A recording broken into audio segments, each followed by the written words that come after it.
खऱ्या अर्थाने माणसाची कविता लिहिणारे कुसुमाग्रज त्यांचे एकूण साहित्य आहे. त्यांच्या जयंतीनिमित्त मी त्यांना विनम्र अभिवादन करतो.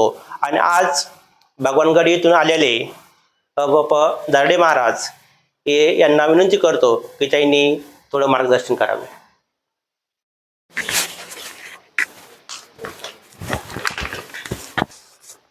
नमस्कार.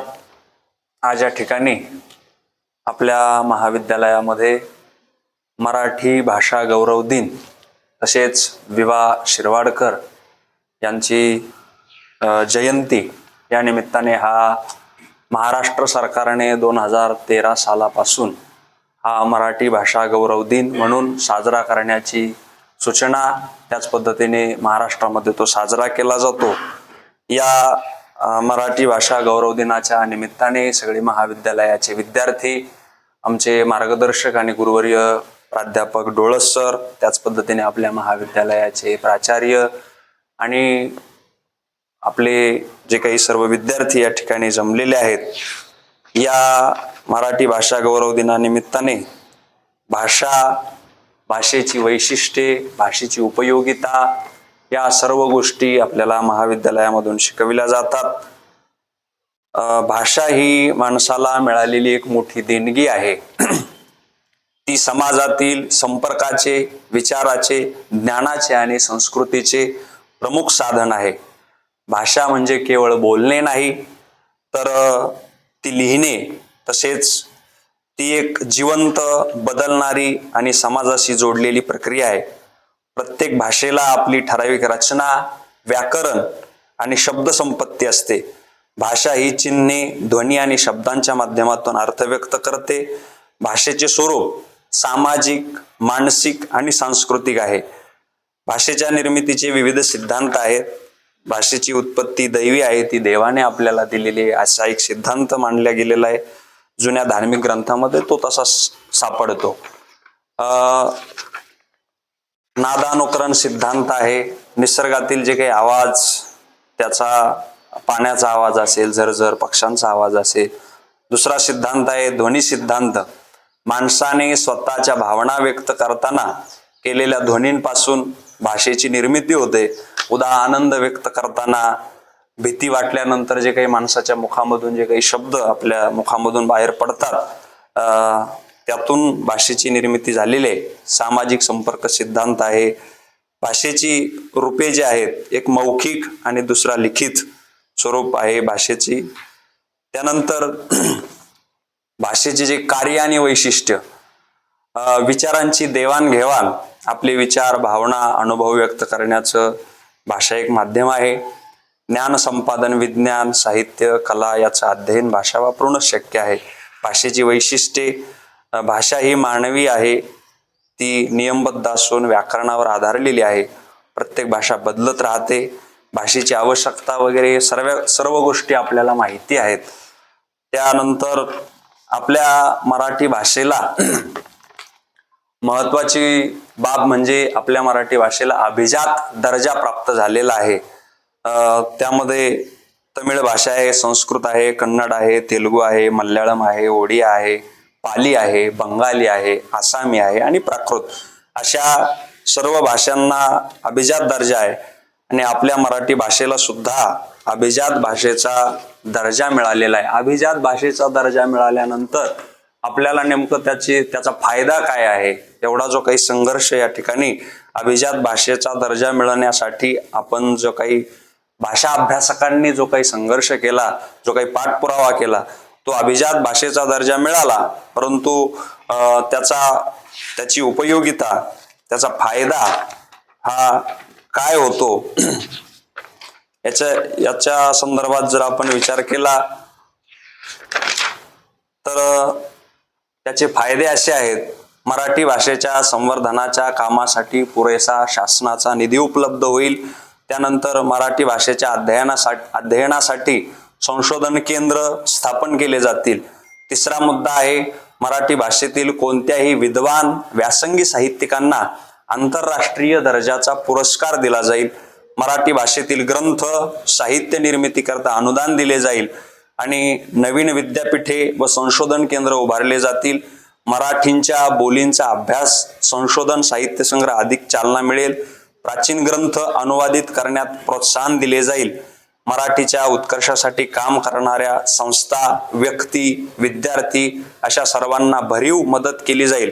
महाराष्ट्रातील सर्व ग्रंथालयास भरघोस निधी देऊन ग्रंथालयांचा दर्जा सुधारण्यास मदत होईल.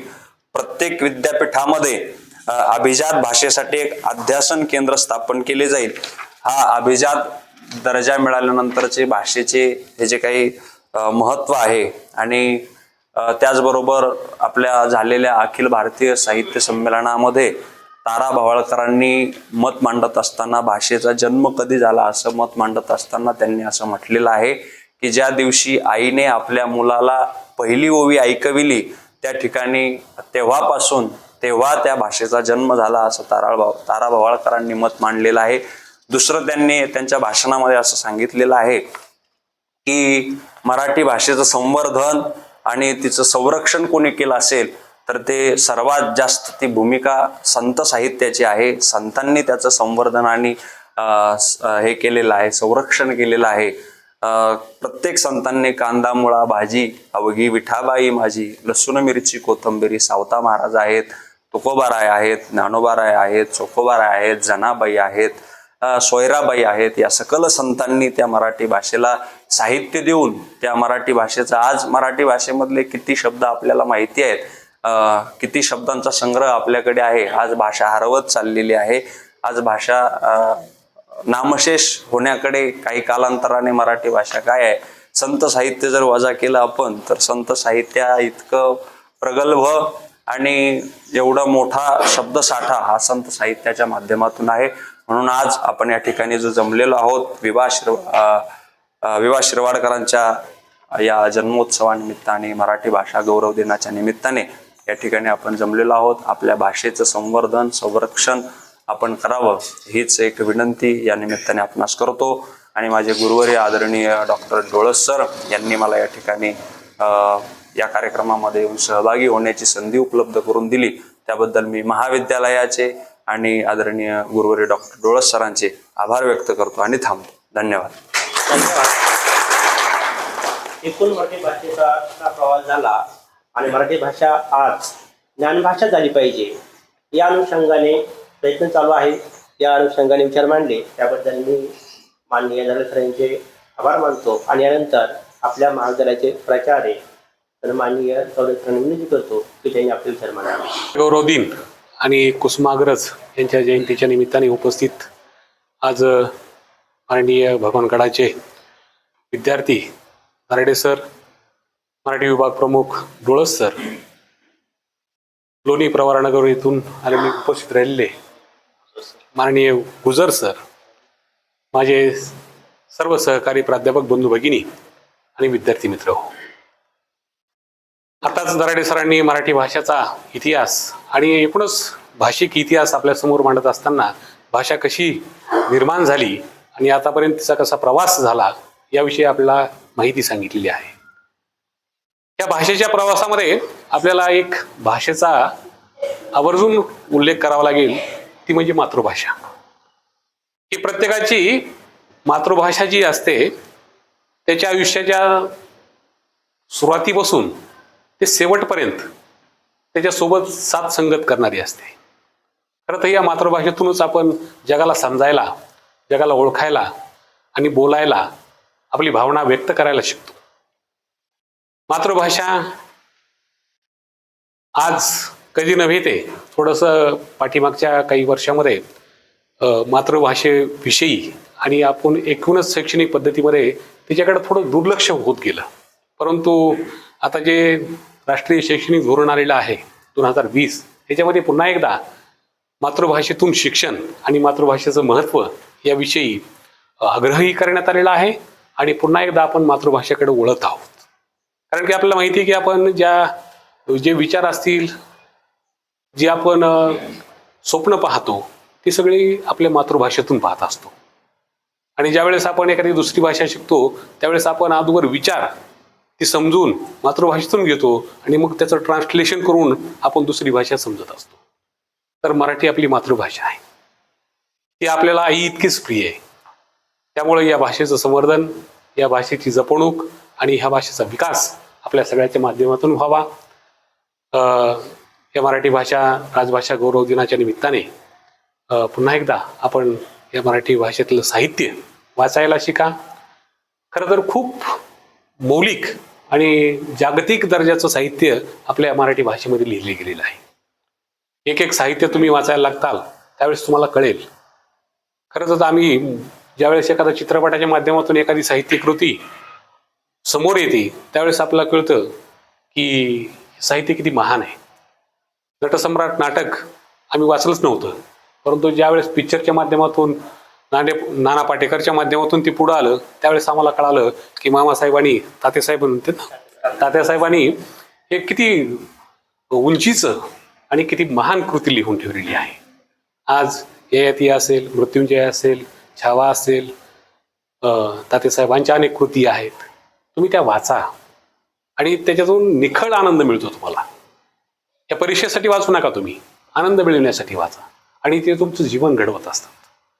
पुन्हा एकदा या निमित्ताने उपस्थित दराडे सर, आपले बडे महाराज, डोळ सर, सर्व सहकारी प्राध्यापक बंधू भगिनी या सर्वांना या मराठी भाषा गौरव दिनाच्या मनपूर्वक शुभेच्छा व्यक्त करतो आणि तात्यासाहेबांना विनम्र अभिवादन करतो आणि थांबतो. धन्यवाद.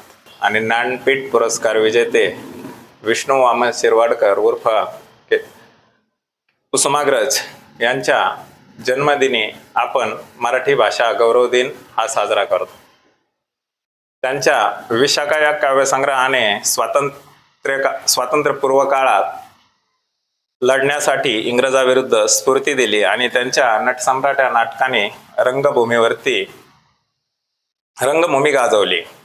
त्यांनी कथा, कादंबरी, नाटक या सर्व साहित्य क्षेत्रामध्ये आपला ठसा उमटवला. अशा या अष्टपैलू व्यक्तिमत्वाने मराठी भाषा ही ज्ञानभाषा व्हावी म्हणून खूप प्रयत्न केले. त्यांच्या या आज मराठी भाषा गौरव दिनानिमित्त उपस्थित असलेले आपल्या महाविद्यालयाचे प्राचार्य, प्राध्यापक, प्राध्यापिका आणि विद्यार्थी या सर्वांचे मी आभार मानतो आणि कार्यक्रम संपला असे जाहीर करतो.